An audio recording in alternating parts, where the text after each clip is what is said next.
दोस्तों, अमिताभ बच्चन और शत्रुघ्न सिन्हा की फिल्म नसीब का एक गाना है, दोस्ती इम्तिहान लेती है। वैसे सच्चाई है दोस्तों कि दोस्ती एक ऐसा रिश्ता है जिसमें इम्तिहान देने की जरूरत नहीं होती, क्योंकि दोस्त हमेशा हमारा साथ देते हैं। लेकिन ये दोस्ती आम लोगों की दोस्ती की बात नहीं कर रही हूं मैं पॉलिटिकल दोस्ती की बात कर रही हूँ, राजनीति की दोस्ती। राजनीति में दोस्ती इम्तिहान लेती रहती है, कभी एक का तो कभी दूसरे का। लेकिन चंद्रबाबू नायडू ने कभी सपने में भी नहीं सोचा होगा कि मोदी सरकार से दोस्ती, राजनीतिक दोस्ती मोदी के साथ चंद्रबाबू नायडू की पूरी पॉलिटिक्स की का ऐसा इम्तिहान लेगी कि उनको आखिरकार मोदी को चिट्ठी लिखनी पड़ेगी।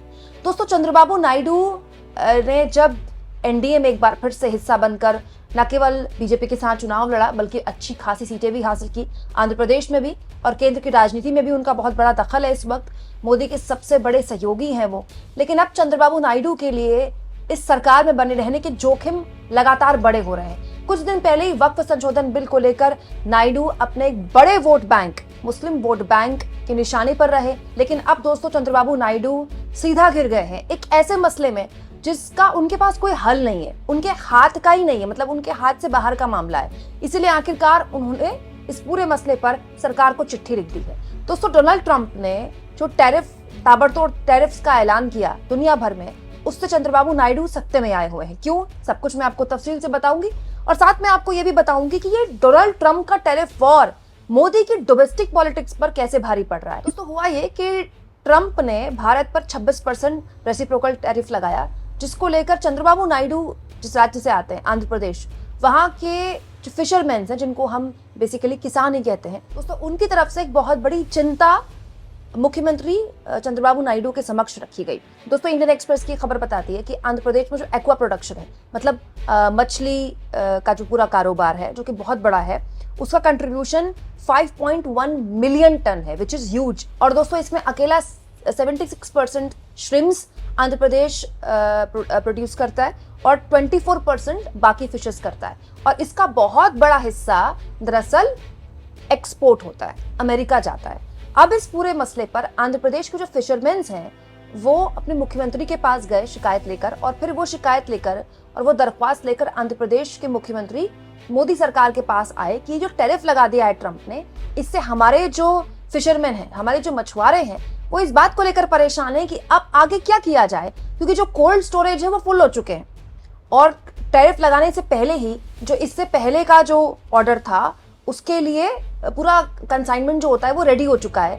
लेकिन अब जो फिशरमैन्स हैं, जो मछुआरे हैं, उनको ये समझ नहीं आ रहा है कि आगे क्या करना है। दोस्तों, इंडियन एक्सप्रेस की खबर बताती है कि चंद्रबाबू नायडू ने इस पूरे सेक्टर को लेकर न केवल यूनियन मिनिस्टर पीयूष गोयल को लिखा, बल्कि ये भी कहा कि जो एक्वा फार्मर्स हैं, मतलब जो मछुआरे हैं, वो एक बहुत बड़े संकट में आ गए हैं। डीप क्राइसिस शब्द का इस्तेमाल किया गया है इस लेटर में। आगे उन्होंने लिखा कि जो यूएस का एडमिनिस्ट्रेशन है, ट्रम्प का एडमिनिस्ट्रेशन है, उनका प्रशासन है, उन्होंने जो 27% इम्पोर्ट ड्यूटी लगाई है मरीन फूड में, मतलब एक्वा फूड में, जो मछली वगैरह होती है, वो भारत पर जो लगाई है, उससे ये जो मछुआरे हैं बहुत बड़े तौर पर प्रभावित हुए हैं। क्योंकि टैरिफ लगाने से पहले 2023-24 में ये जो फूड प्रोडक्ट था, ये इंडिया से यूएस गया था $2.55 billion, which is huge. Andhra Pradesh की इकोनॉमी का एक बहुत बड़ा हिस्सा आप इसको समझ लीजिए।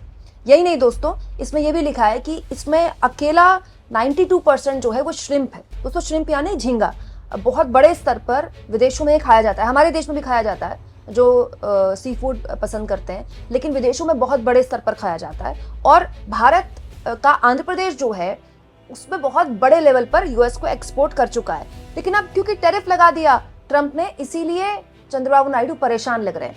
हालांकि ट्रंप ने कल एक बड़ी रियायत भी दी है दोस्तों दुनिया भर के देशों को, ये कहते हुए कि 90 दिन का एक हम पॉज लगा रहे हैं। सारे देशों में 10% का टैरिफ तो लगाया है उन्होंने, लेकिन चीन को छोड़कर सभी देशों को एक रियायत दी है, एक ब्रीदिंग स्पेस दिया है 90 दिनों का।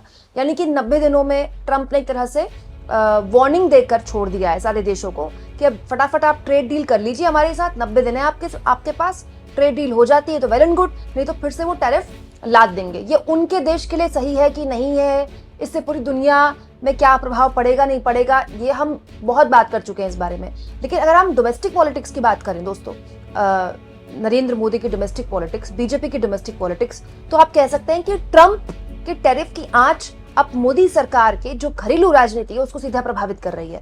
अभी तो फिलहाल क्योंकि भारत पर भी 90 दिनों के लिए टैरिफ पॉज कर दिया गया है, फिलहाल के लिए रोक दिया गया है, तो हो सकता है कि चंद्रबाबू नायडू का ये जो वरी है, उनकी जो ये टेंशन है, वो हाल फिलहाल के लिए निपट जाए। लेकिन ये चिट्ठी बताती है, चिट्ठी लिखने का अंदाज बताता है दोस्तों कि चंद्रबाबू नायडू इस बार कोई जोखिम लेने को तैयार नहीं है। क्यों?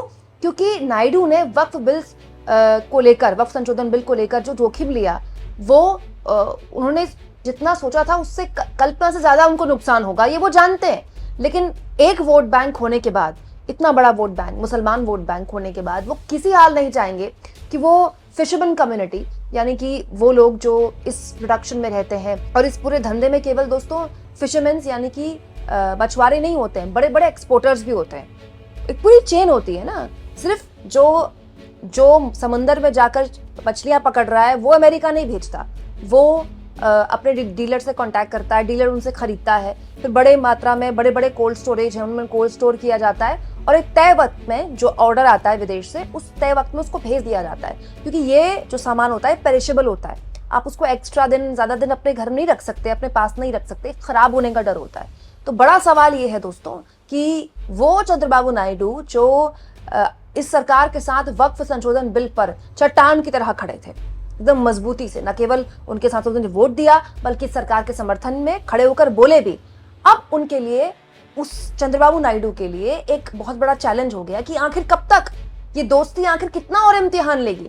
यहाँ एक और चीज पॉइंट आउट करने वाली है दोस्तों। इंडियन एक्सप्रेस की खबर के मुताबिक चंद्रबाबू नायडू ने अपनी चिट्ठी में इक्वेडोर का जिक्र किया है कि ट्रंप ने इक्वेडोर पर केवल 10% ड्यूटी लगाई, जिसकी वजह से उनको फायदा हो जाएगा। वो भी बहुत बड़े स्तर पर ये सामान भेजते हैं जो कि आंध्र प्रदेश से जाता है अमेरिका। तो चंद्रबाबू नायडू ने चिट्ठी में लिखा है कि देखिए, इक्वेडोर पर 10% टैरिफ लगा और हमारे पर 27% टैरिफ लगा। हालांकि 26% टैरिफ लगा है, 27% के बाद वापस से 26% कर दिया गया। तो चंद्रबाबू नायडू ने चिट्ठी में कहा है कि इक्वेडोर पर 10% लगा, हम पर ज्यादा लगा, तो वहां का जो सामान है वो वहां की मार्केट पे सस्ता मिलेगा और वहां से ज्यादा यूएस मंगाएगा, जिसकी वजह से हमारा जो सामान है वो रखा का रखा रह जाएगा। यही नहीं दोस्तों, यूरोपियन यूनियन का भी जिक्र किया चंद्रबाबू नायडू ने अपनी इस चिट्ठी में कि कैसे यूरोपियन यूनियन में भी अपना सामान बेचना हमारे जो एक्सपोर्टर्स हैं उनके लिए कैसे एक चैलेंज बन गया। यानी कि चंद्रबाबू नायडू एक तरह से अपनी इस चिट्ठी में मोदी सरकार को एक विदेश नीति को लेकर भी आईना दिखा रहे हैं कि देखिए, इक्वेडोर में ये दिक्कत है और यूरोपियन यूनियन में ये दिक्कत है। कमाल की बात है दोस्तों, ये तो वो फील्ड है जिसमें हमारे मोदी जी पारंगत है। भाई, फोन से जो आदमी वॉर वगैरह रुकवा दे रहा है उसके लिए क्या ही बड़ी बात है। लेकिन सच्चाई यह है दोस्तों कि इस वक्त एक ही बड़ी बात है पूरी दुनिया में, और उसका नाम डोनाल्ड ट्रंप है। वो व्हाइट हाउस में बैठकर टैरिफ वाली बीन बजा रहे हैं और पूरी दुनिया उनकी उस धुन पर नाच रही है और बेबस है पूरी दुनिया, और इसके लिए ट्रंप जिम्मेदार है। हालांकि ट्रंप ने पूरी दुनिया को टैरिफ का ट्रेलर दिखाकर 90 दिनों का एक पॉज दे दिया है। अब पूरी दुनिया के जितने भी देश हैं वो कतार में खड़े हो गए हैं अमेरिका के साथ टैरिफ पर बात करने के लिए।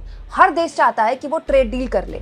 जानकारी बताते हैं कि कहीं ट्रंप का ये ट्रेलर उनके देश के लिए फायदेमंद ना साबित हो जाए।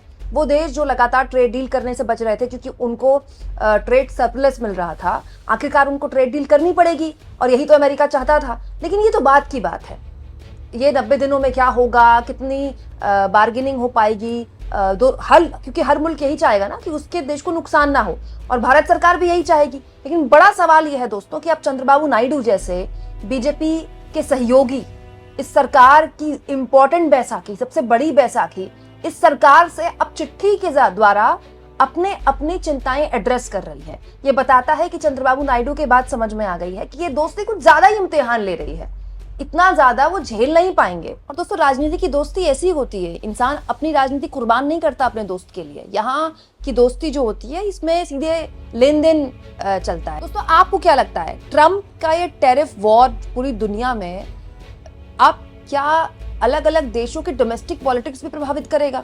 और अगर करेगा तो उन देशों का क्या होगा जहां गठबंधन की सरकारें चल रही है, हमारे जैसे देश? कमेंट बॉक्स में जरूर लिखें, और जितना हो सके दोस्तों चैनल को शेयर करें, सब्सक्राइब करें, और थैंक्स और ज्वाइन के ऑप्शन से दोस्तों अगर आप चाहें तो कुछ आर्थिक मदद भी चैनल की जरूर करें।